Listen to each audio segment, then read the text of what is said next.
Hi, everyone. I want to thank all of you for coming today, and it's a beautiful sunny day out there. It looks like we're through with our rain showers and things like that. I also want to tell you a little bit about what's coming up next month. In May, we're going to have Malka Osserman giving a talk, which she's sitting right over here. Malka will be talking about growing up on a kibbutz in Israel and what that was all like and what it affected her in her upbringing and what it was and all the details that have to go along with that. So it's interesting that we'll have someone within our own community talking about life on a kibbutz in Israel.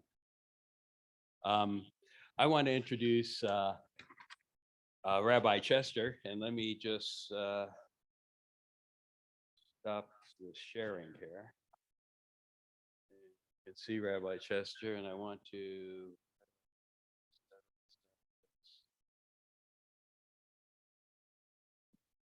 In any case, you can see Rabbi Chester. Rabbi Chester is married to Leona, and they have 2 children and 2 granddaughters.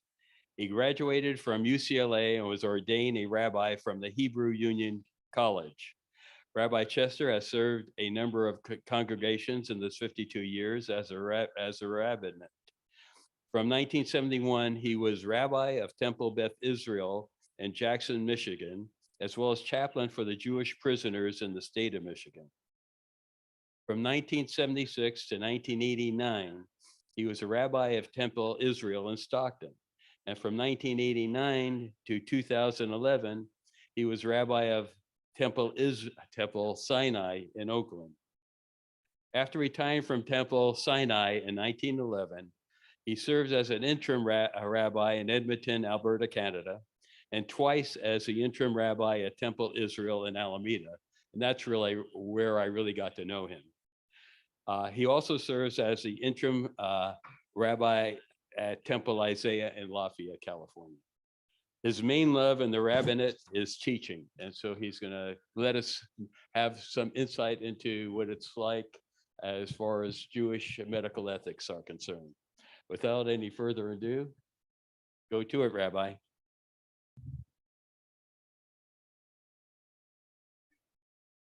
You have to unmute. You'll allow me to share my screen, Howard? Yes. Okay. So thank you. I just want to start with a bracha for study together. Baruch atah Adonai Eloheinu melech haolam asher kitshanu b'mitzvotav v'tzivanu la'asok b'divrei Torah. Amen. What I'd like to do is to do it in the following way. I'll bring up a topic. I'll talk about the Jewish perspective of that topic and then stop and see if there are any questions or discussion before we move on to the next topic. This area of medical ethics is very hard to discuss in one 45-minute session, since in Alameda, I taught a 5 or 6 week session on the whole area of Jewish medical ethics. So I'm only going to choose a couple of areas, and then if someone has a question about anything else, you can ask and I'll try to answer it. I thought I would begin first with abortion, since that is so much on the news every day. And what is the, hi Howard, what is the Jewish perspective or perspectives on abortion? Because when we talk about these various things, as we are going to today, there's not a lot of unanimity on them between Orthodoxy, conservative, and reform, or let's say Orthodoxy and then conservative reform. I'm going to put together in Reconstructionist in most cases. So I'd like to begin with abortion, and I'm not too much of a techie, so I hope when I say share the screen, it's going to come up. Yes, there it is right there. Okay, can everybody see that now? Yes. Okay, good. So when we talk about opinions like abortion or any other that we might discuss today, artificial insemination, in vitro, surrogate parenthood, all the areas that have to do reproduction, we have to go to deal with sources and understand what the sources are within Judaism, because everything is generally based upon text. So you have something in the Torah, which we're going to look at, and then there was a commentary on the Torah done, codified about 100 or so, called the Mishnah. about certain laws in the Torah and discussion of them. And about 300 and some years later, there was the Mishnah discussion was repeated, and then more commentary in the Talmud, and all that became law. And after the late 400s, everything was codified. It was said it came from God, given by Moses, passed down, written by Moses, orally interpreted by, quote, the rabbis. And then we have responsa literature. And responsa literature works much the same way as does the court system, that a question is asked about something, and the rabbis who make a decision about it go back into the various texts and come up with a decision, but they go sometimes to different texts, so they come up with a different decision. And that's what we're going to see today. Now, the whole idea of abortion is taken from this right here, where it says, okay, let me just see if I can get this picture out of the way here. If men struggle with each other, it's from the book of Exodus.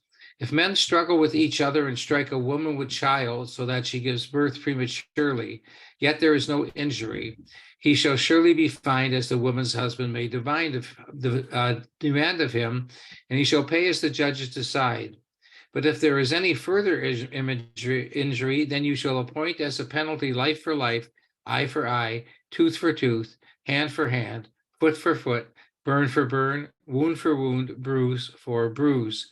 Now, what you have here is, excuse me, if, for example, the woman is not injured, but yet she gives birth prematurely, and the baby or the embryo dies, he is surely to be fined as the woman's husband may demand of him, and he shall pay as the judges decide.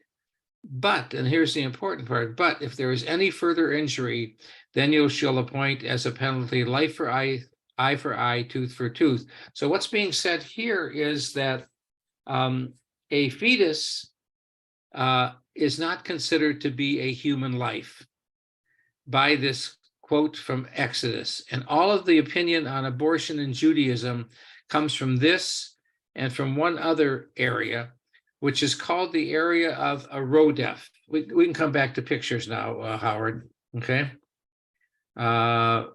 We can unshare, however that's done. I can stop sharing, okay. So what happens now is that there is also something that is called a rodef. A rodef means one that pursues, and it really is commented on mainly by Moses Maimonides, the Middle Ages medieval philosopher. And Maimonides states that it states in Torah, if one pursues another to kill that person, then it is considered to be murder. Therefore, though, if the pursuer happens, you are allowed, if someone pursues you to kill you, you are allowed to turn around and take that person's life if necessary. Okay. So in the law of pursuit, if the fetus is pursuing the life of the mother, then you are allowed in Jewish law to abort the fetus. The mother's life takes precedence over the fetus. And that is true until the baby, we'll call it, is 3/4 of the way out. Then it becomes a viable human life according to Jewish law. So that's very different, for example, than Roman Catholicism, which says the mother's life is, the baby's life, the fetus life is what is significant or important. Based on all of that, the law of pursuit, and to show you how the law of pursuit works also in a completely different way, as I'm sure all of you are familiar with the assassination of Yitzhak Rabin. When Rabin was assassinated, what the argument was in law was that the assassinator had every right to assassinate him because he was pursuing Jewish life or pursuing the life of the state of Israel. So when you have the law of pursuit, it applies in very different ways. But here, in the case of abortion, it applies in the sense that you are allowed to take the fetus if the mother's life is in danger, up to any time. The other thing within Orthodoxy that you have here is not only a danger to the mother's life, But if the woman, and this is especially true within Orthodoxy, if it says, and I quote this, if she is going to go crazy because she is pregnant, then you are allowed to abort. What's meant by going crazy is, let's say she already has 10 children and does not want another, then she is allowed, if the rabbi makes the opinion, to abort. So Judaism does allow abortion. Now, conservative and Orthodoxy, conservative and Reform, both believe that it's the woman's choice whether or not to have an abortion. It doesn't only have to be in these two cases of either the mother's life being in danger or the road death, the mother's life, or she might go crazy, but it also allows it in a matter of a woman's choice completely. Now, all three branches of Judaism consider abortion not a good type of birth control. It shouldn't be used for birth control reasons. There are other things that can be used. But for other reasons, you are allowed to do an abortion. So let me stop there and see if you have any questions at all about this. Just I can see most of you. So I see a hand. I don't know whose it is. Go ahead. Let me get a mic up to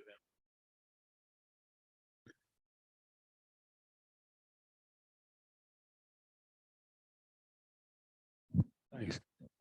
So Rabbi, how does most of Judaism look on when life begins?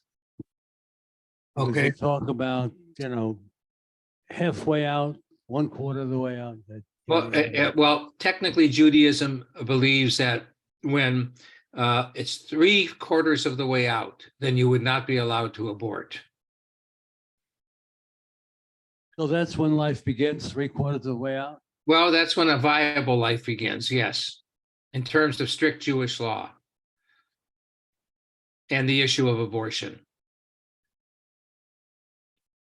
I'd like to ask you, Rabbi, what relevance does Jewish law have to the action of a Jewish physician who would want to obey Jewish law in the United States? Doesn't he have to, in the terms of abortion, doesn't he have to obey the laws of the state, regardless of what the Talmud says?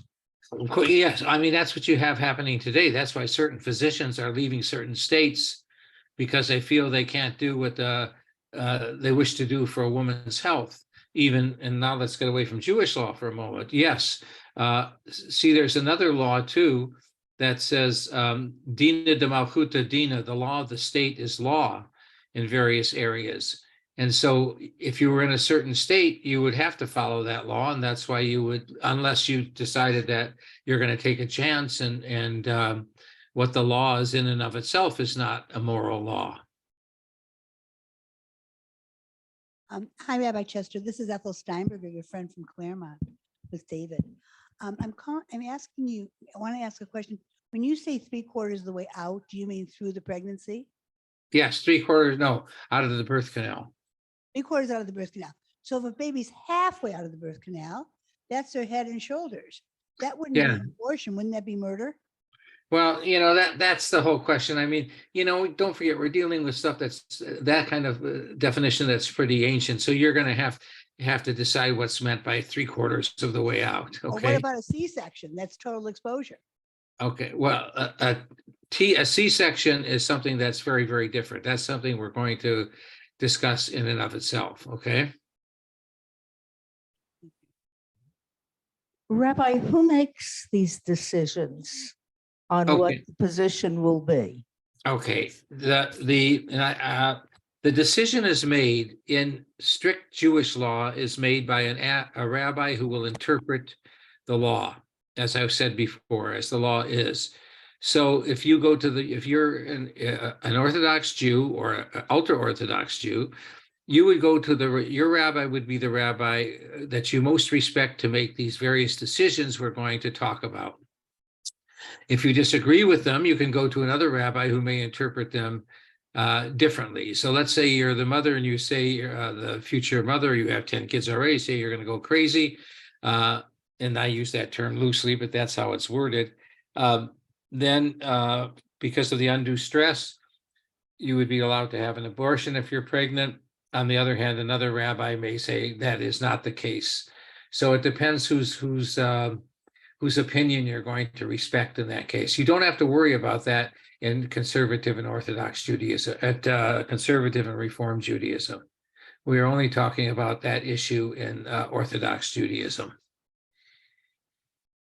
So if, as you said before, that life begins when this child is 3/4 the way out, why do you have to wait a week before you can give it a name if it's truly a real life? Okay, well, now that gets to another thing.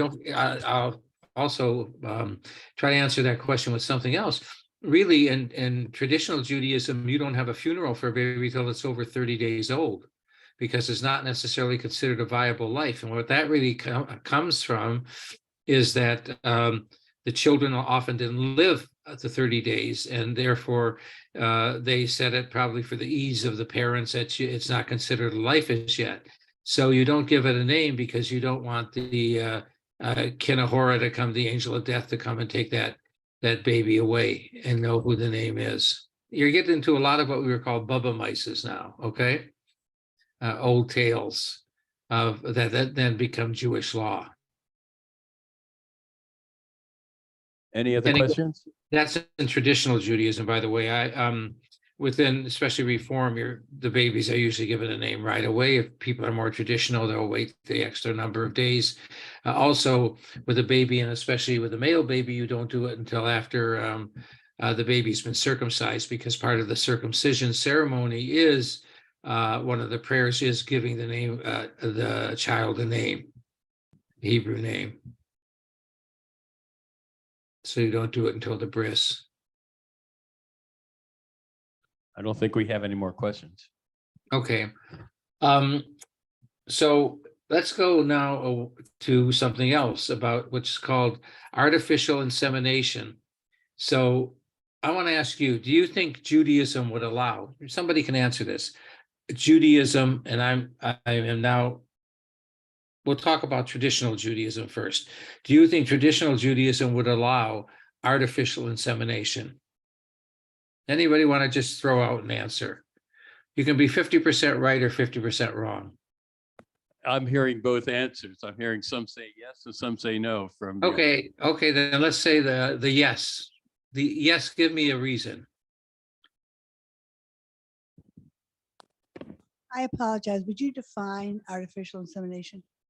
Okay, artificial insemination would be where, you know, the in vitro or artificial insemination, where intercourse does not take place and the sperm is embedded into the egg, either and then inserted, or the sperm is sent into the egg. Okay. Well, I'll give you a no, because nothing like that was known when the Torah was, even after the Mishnah and yada, yada, everything else. Okay, that is correct. But let's say now it's known. What would you say? Every year there in San Francisco for quite a while, not anymore, there was always a medical ethics conference of Orthodox Jews and Orthodox rabbis. So in this responsa literature, and there are a couple of rabbis who now deceased that are were experts in Jewish medical ethics, in modern Jewish medical ethics, and would render a decision on this. So what would you say that decision might be? Yes or no? Once we know the technique. It depends on which rabbi you go to. Okay, but I'm asking you, just somebody there, before I give an opinion, what would you say? The person who says yes and the person who says no, why?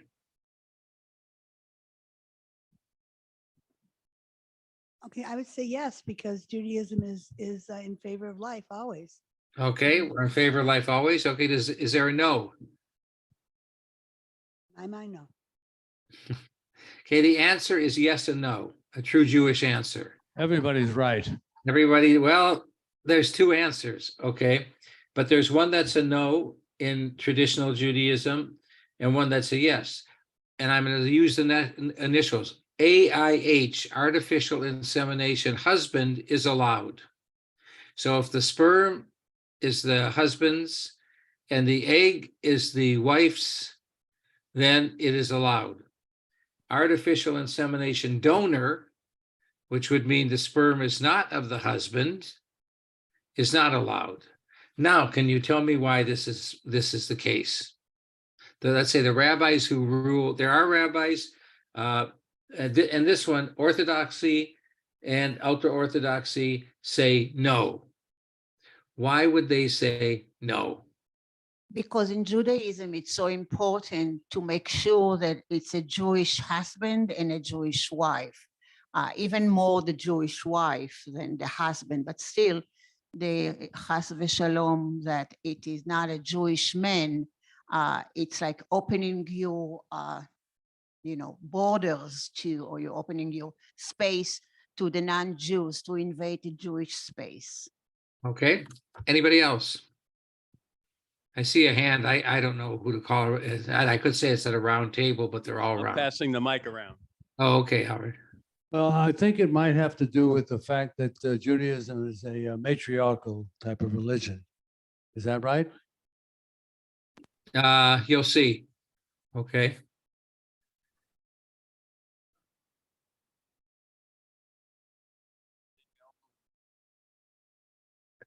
Nobody else? Okay. The answer for no is something that's based on possibility and not probability.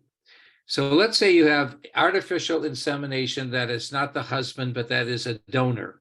They do allow it if it's the husband. And we're assuming the woman is Jewish and they're married. Artificial insemination of a donor, the answer is because of what might be possible, not probable. So let's say you now have the donor, the couple has a child, then she becomes pregnant by her husband and has a child. One of the children is a boy, and one of the children is a girl. What might happen?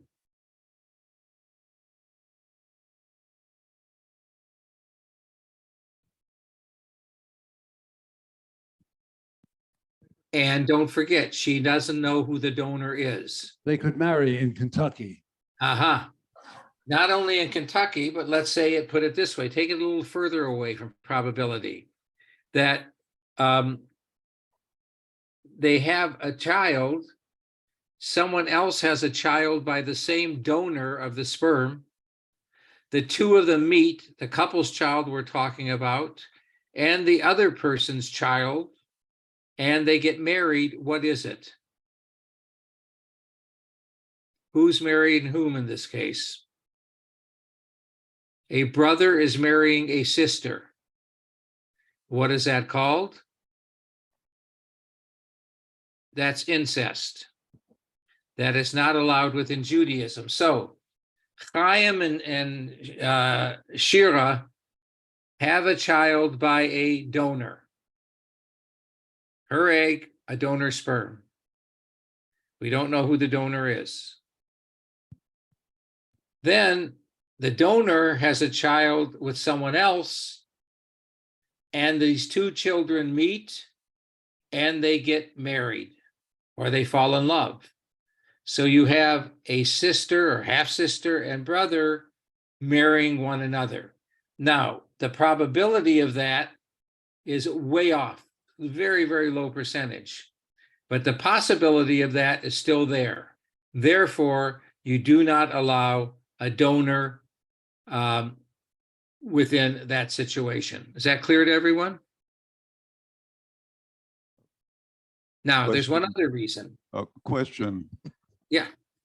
In the Jewish religion, at least to Orthodox Jews, the tribe of the offspring follows the tribe of the father. Correct. In case of a donated sperm, even if the father is Jewish, they may not know whether he was a Levite or a Kohen or whatever. So would that make a difference? That really doesn't play too much of a role in it. No. And the reason not. Also, and there are some rabbis in this response that say it's akin to adultery, that if she has someone else's sperm, it's like having her having sex and being impregnated by someone else. So you have that argument also, then those two arguments are against artificial insemination by a donor or in vitro by a donor. So Um, would the offspring be considered a mamzer? They could be considered a mamzer, yes. A good question, yes. So I have two questions. What sect of Judaism are we speaking about with regard to the donor issue? Well, right now, I'm talking about it from the perspective of traditional Judaism. Okay, which does not include reform in that case? I'm No, sensitive to this issue. No, because and we that's have- what I would want to come to, but thank you for asking. No. Okay, so I'm sensitive to this issue because we have two beautiful granddaughters, both of whom were brought to us through a donor. However, and they were blessed by rabbis, Reform rabbis, but we knew that the donor was known. So I think when you speak about donor, don't we have to preface known or unknown? Because Not- often the donor okay. is known. Okay, in this case of traditional Judaism, that makes no difference. Okay, if it is only the husband in this case, all right? It is the husband and the wife we're talking about. Because it's a marriage. In Reform or conservative, and especially Reform, lots of conservative depends on how conservative and so on. In Reform, it's an open ball game, shall we say? Okay. I have done many of that have been artificial insemination donor and have named them, and they're brought up in the congregation and so on. If later they choose to reveal who the donor is or whatever the case is, that's a different story. Okay. But no, we're not talking about reform here. Okay, any other question? There doesn't seem to be any. Okay, what about surrogacy? There's a couple I know that I married them. They live in Sacramento. They had triplets. She could not carry the children. They are her children. It's his sperm and her egg. It was implanted in somebody else. Is the child born Jewish? Now, these were all things that didn't happen, as one of you mentioned before about ancient laws. These didn't happen in ancient times, but as medicine progressed, then you had rabbis that were beginning to have to comment on this, especially from, now we're talking about traditional Judaism again, from the perspective of traditional Judaism, because you have to find some type of law that either allows it or doesn't allow it. Or if it does allow it, what are the consequences?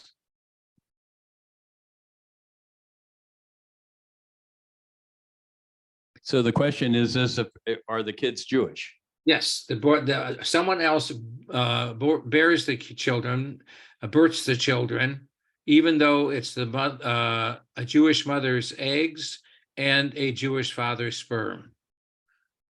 I think the children should be Jewish because they should not be penalized because the mother could not actually carry 3 children.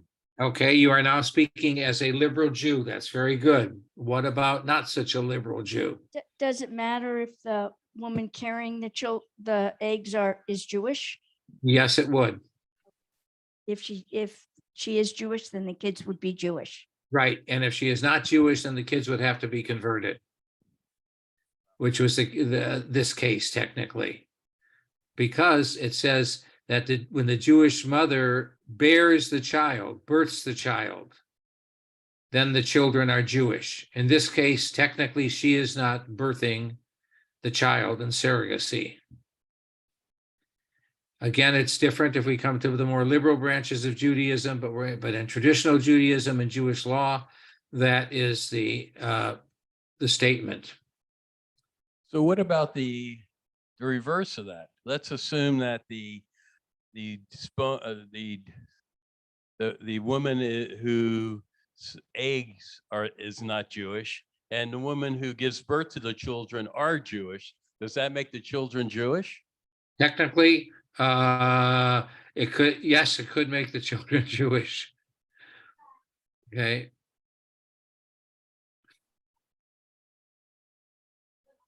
I'm talking about what? A Jewish uterus, I guess is the key.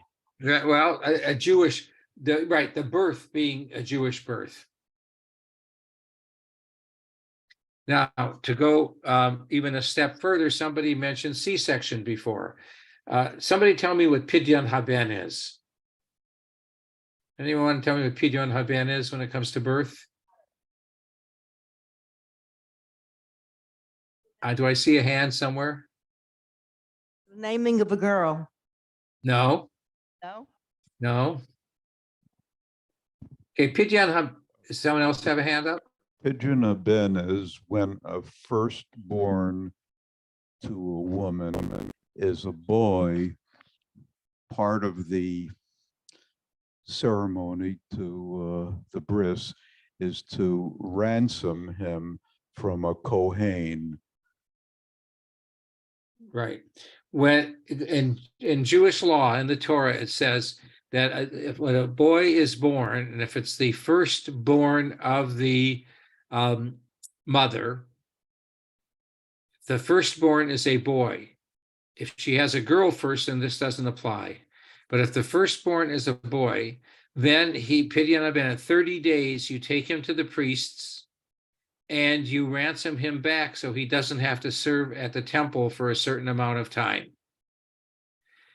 Today, what happens in traditional circles is at 30 days, now the baby's already been named, you already have the bris and so on, but at 30 days, sometimes what will happen, there'll be a small ceremony, certain things are said, and then in a handkerchief, a nickel is put, or a shekel or whatever it is, and that's taken by the rabbi, and that's ransoming the child back. So it all has become symbolic. What happens if the child is the firstborn is a boy, and it is a C-section?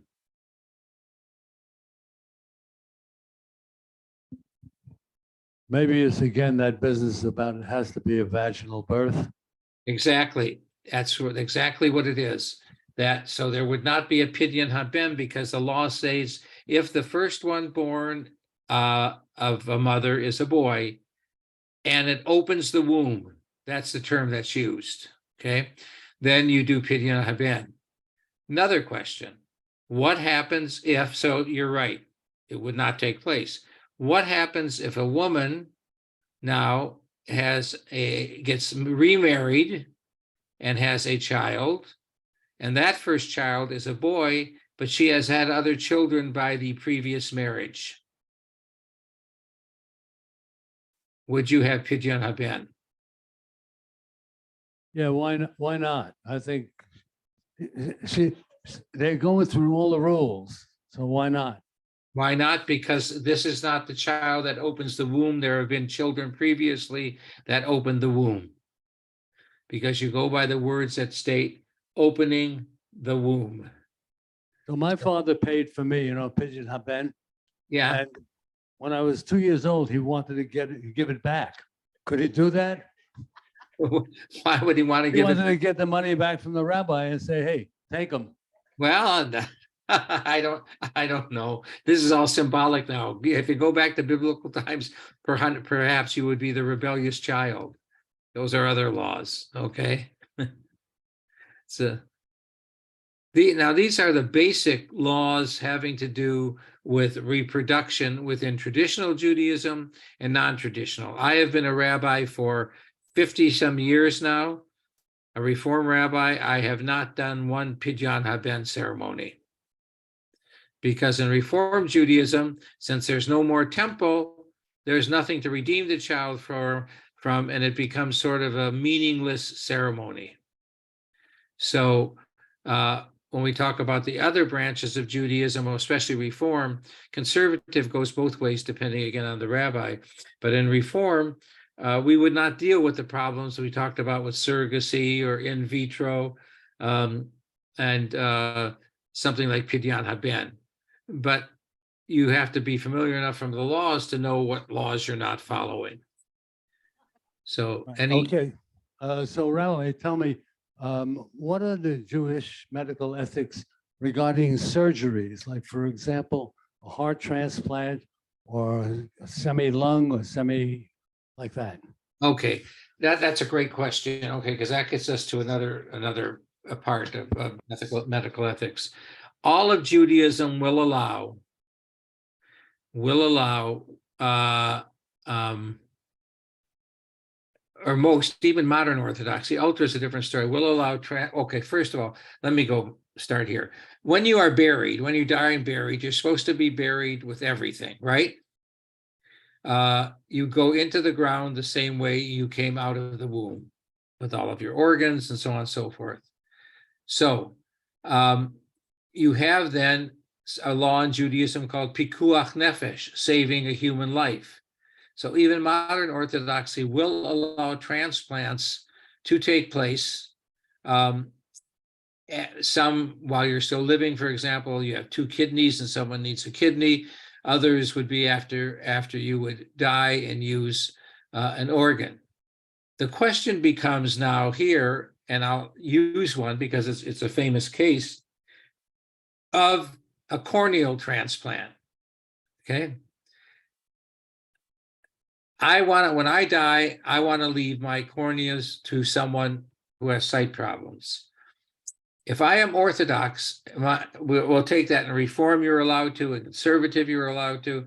If I am Orthodox, whether modern Orthodox or ultra Orthodox, am I allowed to be involved with a corneal transplant? Am I allowed to give my corneas to someone after I died?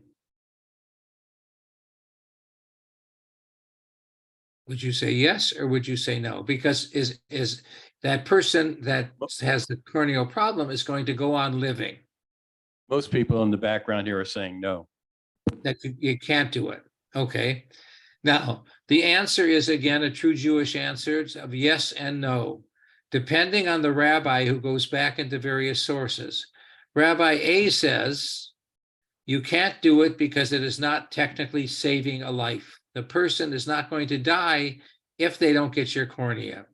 On the other hand, Rabbi B says, going back into sources, when we talk about saving a life, what about also the value of life and of living, and the value of what your life is going to be like? If your life is going to be better by having the cornea, then yes, someone else having your cornea, then yes, you are allowed to do it. So it's both a yes and a no answer, depending upon the rabbi, much the same as the artificial insemination issue, especially the one that says, well, it's really not kosher in any way because it's like having sex with someone else. Other rabbis will say, no, we can say you can't do it because of the probability case, but it is not an issue of having sex with someone else outside of marriage. So in this case, the answer is a yes and a no, depending upon which medical authority that you would follow. So here's another brain teaser for you, Rabbi. You said that you have to go into the ground the way you came out of the woman. Right. What about putting somebody in a shroud and a tallis? It didn't come out that way. Well, I'm talking about body parts and so on and so forth. Okay, I'm not talking about the that issue and the shroud, that you have to go in naked. That isn't the issue. In fact, you probably wouldn't want to do that. Yeah. Any other questions in the area? Yeah. Talking about transplants, what about the organ of a non-kosher animal like a pig being used in a transplant? Would Okay, that be allowed? Yes, that is, in fact, there was a big argument about that, a halachic argument about that. And the answer is that when it talks about the various issues of kashrut, it says you're not allowed to eat any of those things. It does not say you're not allowed to use any of those things. And that's how they based it, that it is okay to use, a pig valve, let's say, as part of heart surgery. Because you're using it, you are not eating it. I wanted to say And something. by the way, that's also in Orthodox law. That's in all Jewish law. I wanted to say something about all these halachic in regards to the Israeli medical authorities. So the Orthodox have their own hospitals, like the one in Jerusalem, Shaarei Tzedek, where they will have consultation, even like for abortion, they have a whole committee that you have to go before them. And the committee is made of rabbis and physicians to determine if you can have abortion or you cannot. But this is not practiced in other hospitals who are not stamped by the Orthodoxy, like the ones in Tel Aviv, in Haifa, in Beersheba. They have their own, they are much more liberal and reformed, like it's happening here. And all over Israel, people are encouraged, like here, when they have a driver's license, to sign for voluntarily give their parts. There was a question of an Arab that was killed, if we can use his organs, and it was not under an Orthodox hospital, so they did take his donation. But even in Orthodox law, you don't necessarily have to have the organ being the more than the acceptance of the organ, like the pig that you're talking about, we just asked about. We're talking mainly here about, are you allowed to donate? And you'll see in Orthodox synagogues, I'm talking about modern ones now, you'll see in Orthodox synagogues that where you're allowed to do so. Okay, now, I don't know of any case in where you're saying, I've never seen a halachic debate about whether you could take the organ of a non-Jew or, in terms of halakha, or whether it's an Arab or a Christian or just a non-Jew, whether or not you could or couldn't. I'm assuming it would, in most cases, you would be able to, the way that Jewish law goes. Yeah, I'm talking about You also have- the ultra Orthodox. That's where the issue was, not with the, the rest of the society. The Right. ultra Orthodox, do have issue with that. Mhm. And Hadassah Hospital is very liberal in this way too. Okay. Any other questions about anything reproductive? And again, if we were doing this as a whole class, I would have handout things to you to show you the arguments and so on and so forth. But really, since we don't have that amount of time, I'll see if we have any more questions in this area. I've got a question about this. Going back to the issue of abortion, it seems like the primacy of the unborn child is really what we discuss a lot in the US. Right. And probably elsewhere too. And that forms the bedrock of why abortions are not okay, because there's an alive thing there that can be ushered out a lot earlier than we used to think so. How do we find a way to understand? I mean, it sounds like the Jewish position, as I'm understanding it, best I can keep up, with the particulars, have to do with the integration of the process into the laws and the regulation about the adult world. Right. Therefore, and so therefore the critical nature of the child's being, his life or her life is kind of off to the side completely until they're part of the tribe, until they're in the world. And it almost seems like that renders irrelevant the issue, the political issue, and the issue that we all deal with in our minds currently in the US. It kind of just, it sets that whole thing aside. Is that the best that we, and I'm not saying that in a belittling way, but as Jews, is that the best that we can come up with? And because it's really a different, it sounds like it's a different world. I don't quite understand the question. I'm Well, sorry. the question is like, how we're having a conversation with I have conversations as a oh, I'm sorry. As a psychologist, for example, which is what I do, I have conversations with born again Christians. Mhm. And their thought is very straightforward and very clear about this. That's where life starts at the point of conception.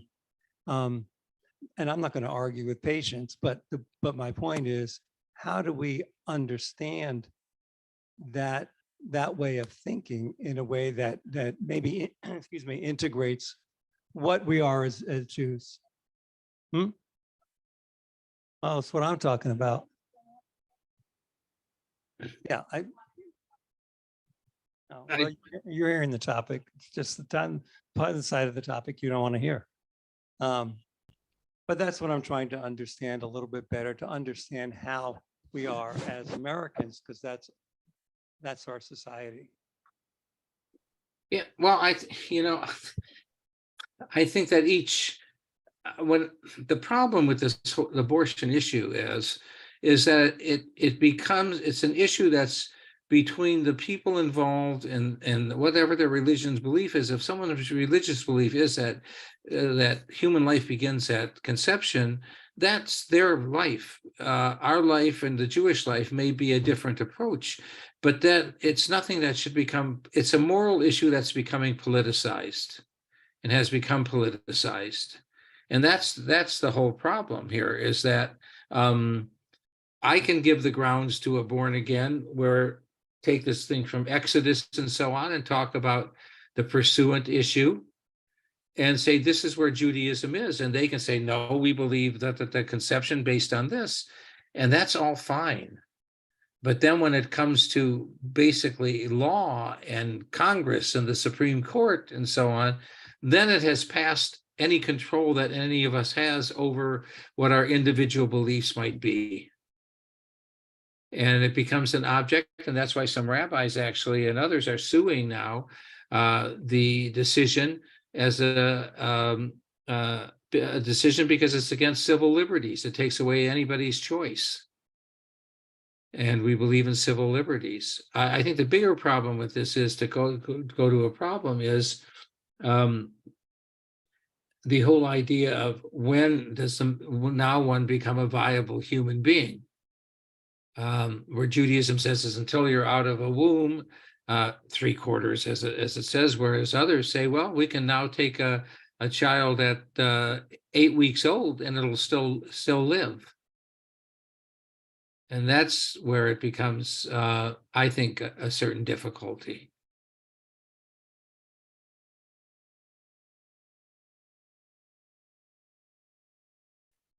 Any other questions that you have?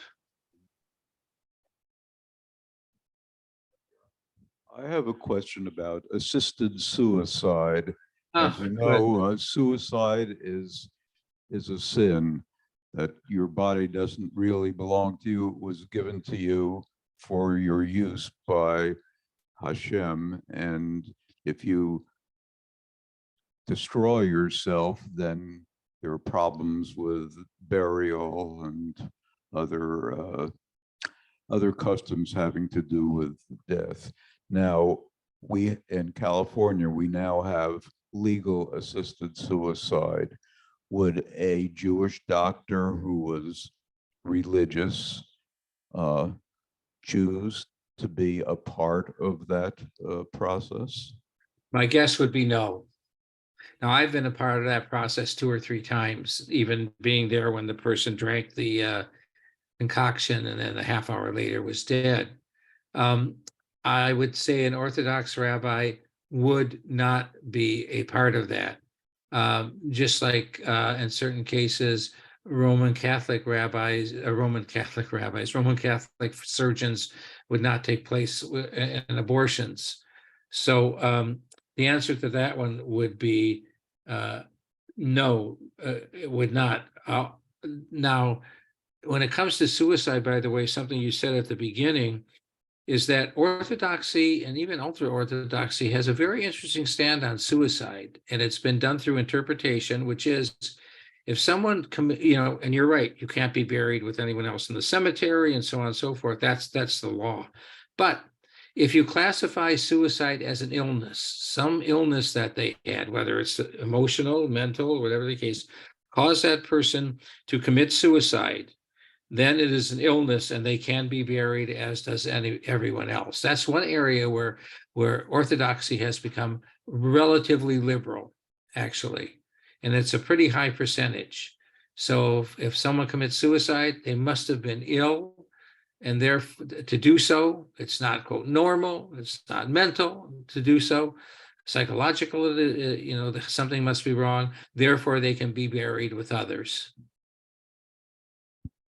Thank you. Okay.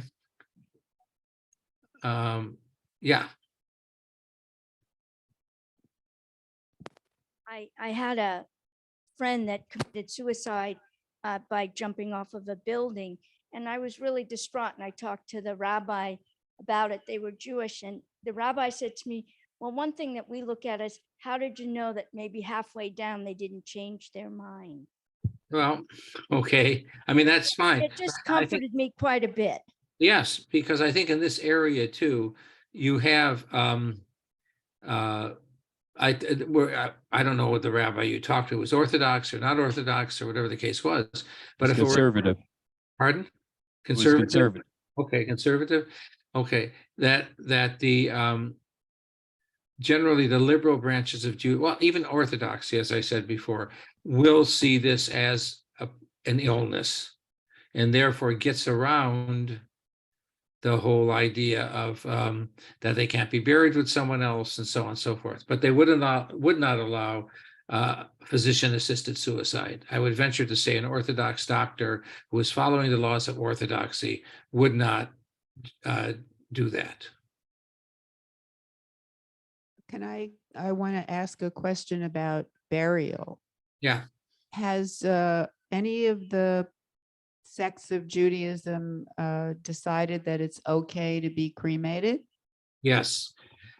I can't tell you what Reconstruction is. I can tell you Reform Judaism allows cremation. Probably 25% or 20% of the funerals I do are cremation, for a couple of reasons. One is because it's much less expensive. The other is because it takes out much less. It takes less room in terms of a cemetery and use of grounds. So Reform does allow cremation. The rest of Judaism does not allow cremation. In our cemetery in Oakland, there's even a whole area where you can put the urns, and that's been the case for many times. I'm finding now more and more frequently, though, as time has gone on and even Reform has become more traditional, fewer people choose cremation. I'd say 20 years ago, more, in my experience, were choosing cremation than are choosing cremation now. The other two branches do not. In fact, within traditional Judaism, when I say you're supposed to be buried whole, there was something very interesting that happened in Florida a number of years ago, where a man had an arm amputated. It was buried in the cemetery, an Orthodox cemetery. And then when he died many years later, he was to be buried with the arm. They couldn't find where the burial place was, and the cemetery was sued for a whole lot of money because of moral anguish, mental anguish, because religiously they're supposed to be buried, that he was supposed to be buried with that arm. So, but cremation is allowed within Reform Judaism. Any other questions before we sort of, I guess we go on almost an hour, we'll call it a day. You mentioned the reason is that it's less expensive and takes up more room. Usually, Takes up less room. yes, but I'm surprised to hear that a practical reason has been used as a justification for cremation. Yeah, and it's not, there's not a religious reason. Well, religiously, you're not allowed to do it because the body is supposed to be treated with respect in the same way as it is when alive, and that's why you have the Chevra Kadisha and so on and so forth. And so dust you are and unto dust you return is generally is the Jewish law. But in terms of people wanting to do it, I mean, I can talk to people who want to be cremated, and give the reason of the soul and so on and so forth, which has nothing to do with the body as body, but we have the idea of the soul going back to God who gave it. And can the soul go back if one's cremated? And the answer is yes. So theologically, you can give reasons that cremation is all right. So you're right. There really isn't. If people say to me, I want to be cremated, like I said, it's mainly for those two reasons. So it's why you shouldn't be cremated are for religious reasons. And then, of course, one or some Jews who it doesn't bother them religiously, but then they say it harkens back to the Holocaust, where Jews were burned. And I just can't see, this is someone speaking to me, I just can't see someone doing cremation for that reason. But you're right, in terms of a religious argument, very infrequently will be a person who wants cremation buried on a religious or non-religious argument. Last chance. There doesn't seem to be any more questions on that subject. Okay, any more? I'll take one more and then I will call it afternoon. Yes, I see one hand, I think. You just said that there's less requests for cremation. What are people choosing instead? I mean, there's all this thing about, natural burial, not burial in a cemetery, but other kinds of burial. Is that what they're choosing, or what are people choosing? No, the only parts I have when you talk about something different is there are a few cemeteries now that are completely in what they would say environmentally correct. I just did a funeral at one where there isn't a cement, what do you call it? Someone can help me with the word. The casket is set down in something by cement. You don't have that there. It's just completely put into the ground. That you have. But otherwise, no. The only burials or things I deal with is after one's cremated, do they want to take the ashes and scatter them, or are they going to leave them at home, or whatever the case is, as opposed to burying them either in a mausoleum or in the ground. And my only suggestion to people who deal with cremation is, if you're going to scatter them, take some also and put them either in the cemetery, probably in the cemetery, because sometimes people like to go back and quote, I'll use the term visit. And you can't go out 33 miles and visit someone if that's what you want to do. But that all becomes part of grief and mourning and how one's going to handle grief and mourning. One last question from me, sort of a Hillelian question. Okay. Since there are so many yeses and nos and and buts, how would you describe Jewish medical ethics in a basic sense?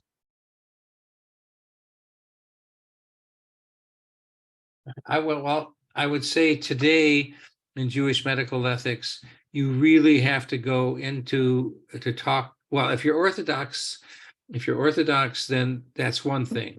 But even Orthodoxy, you have to go in and talk and see what the various decisions are, because they've come up with various decisions. So I would say there is not, and that's why I think it's Jewish medical ethics and not a Jewish or an ethic as one, because there really isn't one. Even going into something we didn't discuss, and perhaps I'll end with this. Let's say it's in Orthodoxy, okay? And let's say that the baby is either going to be a Down syndrome baby or have something with the brain outside of its head and so on. Are you allowed to do an abortion? And the answer would be, if you base it upon the fetus itself, the answer is no, you have to give birth. If it's upon the mother, in this case, if she is going to go crazy, and I use the term again loosely here, then the answer is yes. Okay, so you even have it with that, but you are not allowed, someone said before, God gives life, you are not allowed to take that life away no matter what happens medically. I would say that in cases of rape, because we deal with that today in many of the states, in cases of rape, probably an abortion would be allowed, because what it would do psychologically to the mother or to the family in this case. But when it comes with other diseases that we can test for, the answer generally within Orthodoxy would be no, unless you had that caveat, the caveat of quote, the psychological reason to it. But there is not a Jewish medical ethic hardly in any area, one. Okay, Well, Rabbi, I want to thank you for a very interesting presentation. thank you. And we really enjoyed having you, even though you had to condense the 5 weeks at Temple Israel down to 45 minutes or an hour here at in the East Rec Center in Oakmont. Thank you very much. Thank you, and thank you, everyone. Bye-bye. Anyhow, that ends our session. I just want to again remind you that next month we'll have Malka Osserman talking about her life growing up on a kibbutz in Israel. I think that should be also a very interesting, exciting discussion. Thank you. Thank you.